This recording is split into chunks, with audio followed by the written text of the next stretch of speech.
Kepolisian Daerah Sulawesi Selatan menggelar pasukan Operasi Ketupat 2018 untuk pengamanan Hari Raya Idul Fitri 1439 Hijriah.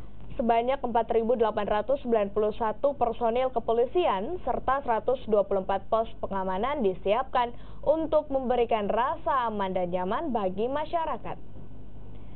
Apel dipimpin Kapolda Sulawesi Selatan Irjen Pol Umar Septono yang bertindak sebagai inspektur upacara sebagai tanda dimulainya Operasi Ketupat 2018. Gelar pasukan ini untuk mengecek kesiapan personel dan juga peralatannya. Polda Sulawesi Selatan menyiapkan 4.891 personil yang akan disiagakan di 124 pos pengamanan termasuk titik rawan kemacetan, kecelakaan, maupun daerah yang rawan terjadinya tindak pidana.